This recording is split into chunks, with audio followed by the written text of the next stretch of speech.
Hi, magandang araw po lahat sa inyo. Ngayon po ay araw ng Lunes.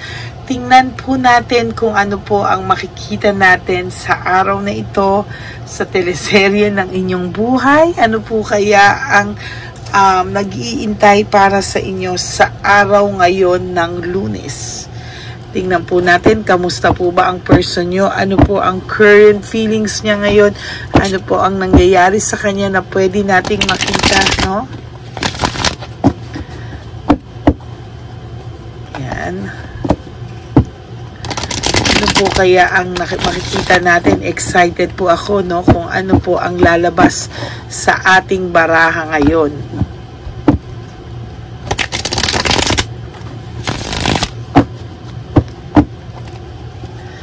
Okay, tingnan po natin. Pili po tayo ng 10, no? 1, 2, 3, 4, 5,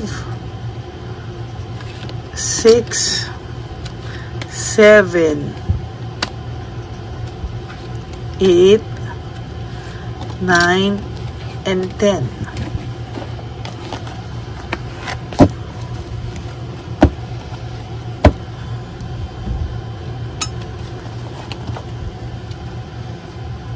Okay.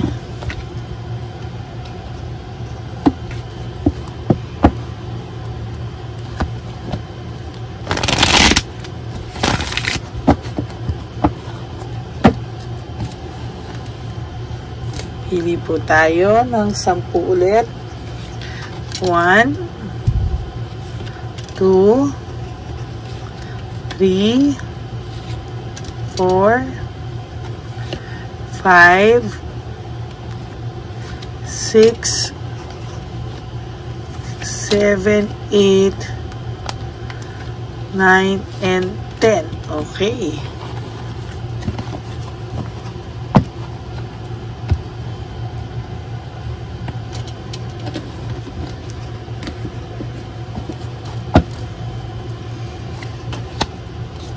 Isipin niyo po na kayo po ay aking nasa harapan.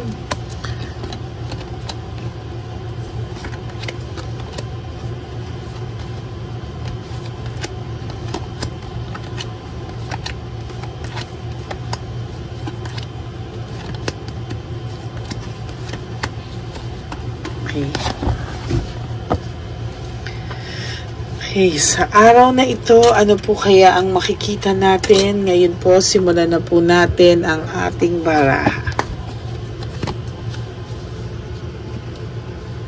May pag-aaway po ang person nyo at ang third party nyo po regarding po sa money issue.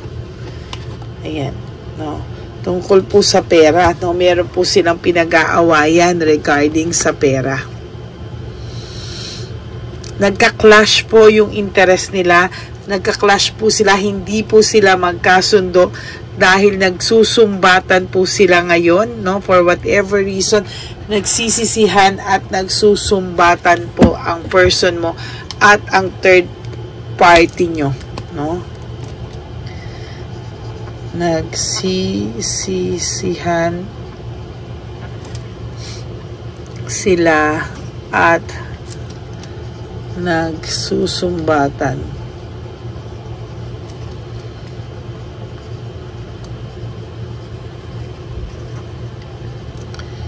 Dahil sa pera. Yan, ano, talagang money issues po talaga. Yan ay talagang medyo hindi talaga maganda, no? Pag pinasok nyo na po ang pera sa relasyon, talagang dito po talaga nagkakaroon ng pagkasira sa isang relasyon, ano? Ayan, no? So yan po, nagsisimula na po siya. Maaaring yung person nyo o yung third party nyo ang tumutulong sa isa't isa. Ngayon po, sila po ay nagsusumbatan na, no? Nagkakaroon po na ng sumbatan, no?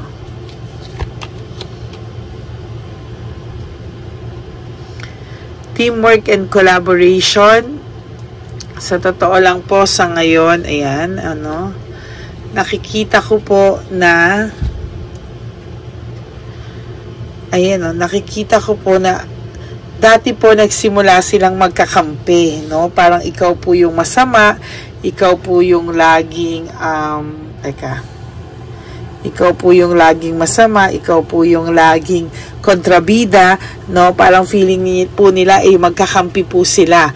Pero ngayon po, ang nangyayari po dito ay magkaaway na po sila, or meron po silang alitan, nagka-clash na yung interest nila because of money issues, no? Nagsusumbatan na po sila.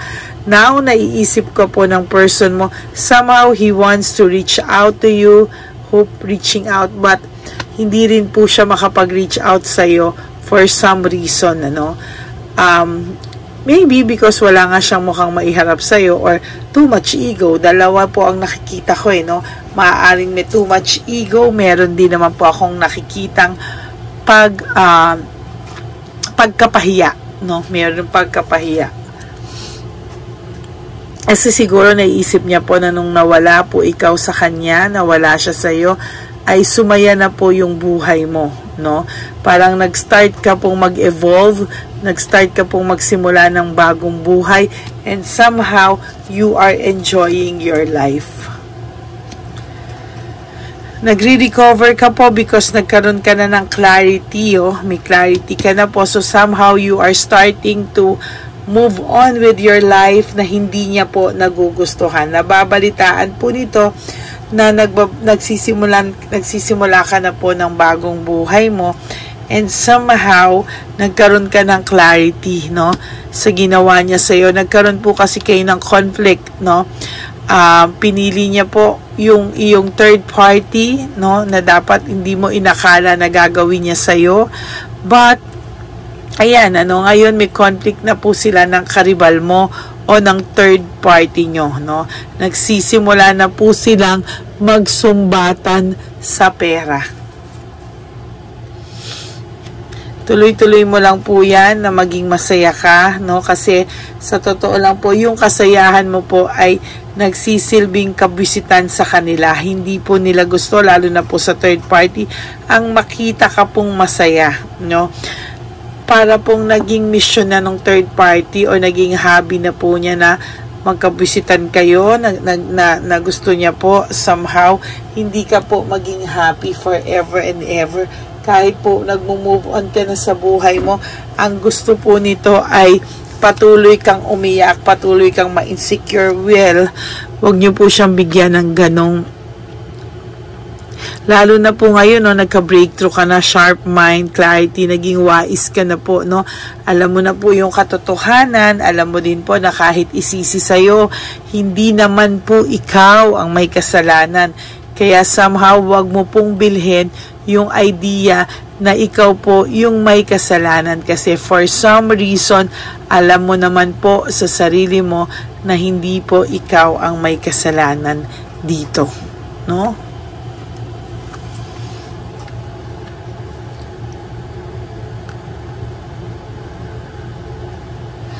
For some reason, nakikita ko rin po na distracted po yung person nyo, no?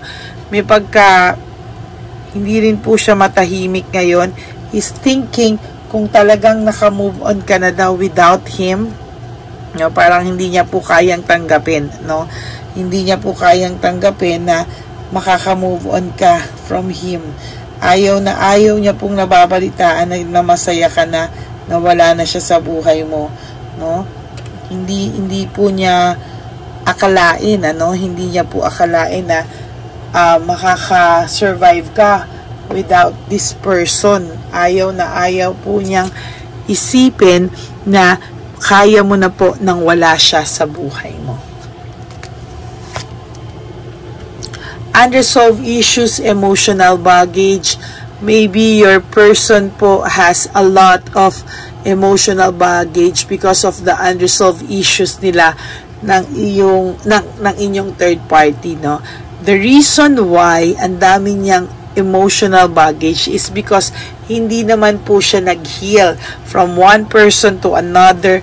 Lagi pong ganyan yung takbo ng buhay niya, at lagi pag nakikipaghiwalay itong person nyo or nagkakahiwalayan, no, ang lagi pong lumalabas na may kasalanan ay yung naging karelasyon niya. Somehow, nadadala niya po ito sa mga araw-araw niyang buhay, no? Parang nagkakaroon po siya ng mixed emotions. Para po siyang nalulungkot na hindi niya maintindihan. Para po siyang, pag hindi ka kasi nag-heal, tapos nagpapatong-patong yung mga dala-dala mo, yun yung emotional baggage na sa araw-araw ng ginawa ng Diyos ay dala-dala mo, no? Ayan, no? Feeling po kasi nitong taong to is gwapong-gwapo siya sa sarili niya or gandang-ganda siya sa sarili niya, no? Na tipong pag-aagawan siya na hindi po siya mauubusan ng babae, no? Ngayon po may karma po itong nararanasan kasi somehow yung girl po parang nakikilala na din po yung pagkatao niya and somehow parang naglalaylo yung babae, no? Because ang feeling niya po dito sa person nyo ay parang nakikita na po niya yung kulay, no? So somehow parang gusto rin ng babae maglaylo ng konti kasi nagugulat po siya sa mga revelations na nakikita niya sa araw-araw. Ay, sayang to. Teka, palitan natin. Puno tayo ng isa lang po. Ayan, no? Talagang gusto niya mag-reach out sa inyo. There's hope, despair, and reaching out, no? Pero sa totoo lang, medyo may pagkaduwag po ito, kaya hindi po siya makapag-reach out sa'yo.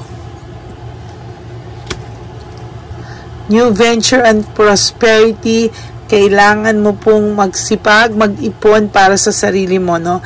Kasi kulang pa po yung ipon nyo, or for some of you, wala po kayong ipon at all. Binigay nyo po ng binigay sa ibang tao, binigay nyo po ng binigay sa inyong mga mahal sa buhay. Somehow, kailangan mo daw pong magsimula at your age ng ipon mo para sa sarili mo. Ayan, no, masyado ka raw generous sa ibang tao. Pati pamilya nito, minahal mo ng bonggang-bongga. So, kailangan po, start to love yourself. Sarili mo naman po ang maging priority mo. Confused po ang tao nyo, hindi po ang person nyo. Very confused right now. Wala siyang tamang ginagawa or tamang desisyon. Very confused siya. Nagkakamali po siya sa mga desisyon. Why? Because palagi po siyang confused, no? At yung si Chabelitang Palaka, no, sa pag-uugali nitong person mo, palagi po nagkakaroon ng jealousy, no? At sarili na lang muna po yun niya, yung iniintindi niya, nagiging self-centered na rin siya. Why? Because naiisip niya na hanggang ngayon, mahal ka pa din daw ng ex mo. Hanggang ngayon, mahal daw ikaw ng ex mo, no? So, cold heart, no? May paglalamig sila sa isa't isa, no? May panlalamig po sila sa isa't isa. Meron po silang meron pong gulo na nangyayari sa kanila or panlalamigan, nagkakalamigan po sila. Sabi ko nga po, nagsisisihan at napapasumbat sila sa isa't isa. Napakanta po kanina pero pinigilan ko kasi baka tayo ay maano ng YouTube, no? Ayan, ambition, desire, kailangan magkaroon ka raw po ng ambition and desire para sa buhay mo, no? Never stop dreaming, kapatid, no? At kailangan mo daw pong magkaroon ng new meaning pagkatapos ka pong lokohin. Ayan, no? Kailangan mo po ng new meaning sa iyong buhay. Okay? So, that's your first reading for today. Maraming salamat po to all my Lady Elena friends, family, and subscribers. I love you all from the bottom of my heart, no? For those of you po who wants to have a private reading with me, you can message me at Lady Lee Elena. That's Ladyly. Nasa dulo po yan ng video natin. Okay? Maraming salamat po sa inyong lahat sa patuloy na pakikinig. Please, no skipping of ads po. Tulong nyo na po yan sa ating channel. And thank you for my 10,000 subscribers. Yay! Maraming pong salamat sa lahat ng tulong nyo. Ngayon naman po, ang goal natin is to have at least 20,000 subscribers. Bibigay po sa atin yan ni Papa Jesus ng Divine Universe sa tamang panahon. Maraming pong salamat sa inyong lahat. Don't stress yourself, okay? Life is short. Don't make it shorter by stressing yourself from all the heartaches and pains na binigay sa iyo ng kahapon. Just surrender everything to the Divine Universe po.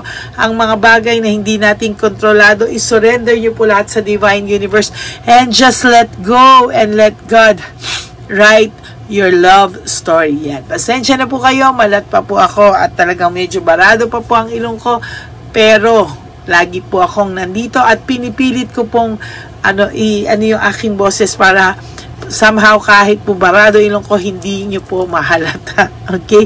Pero sometimes lumalabas pa rin po talaga. Yun, so that's for our first reading for today. Nagsisisihan at nagsusumbatan sila dahil sa pera. Yan. And pakilike nyo na rin po yung aking FB account. That's my official and only legit account. Ang Lady Lee Elena. Sana po lahat ng subscribers ko ay mag-follow na din po sa ating Lady Lee Elena FB account. Nandyan din po yan sa dulo nga ng ating video for today. Yan, okay? So maraming salamat po sa inyo. God bless you all.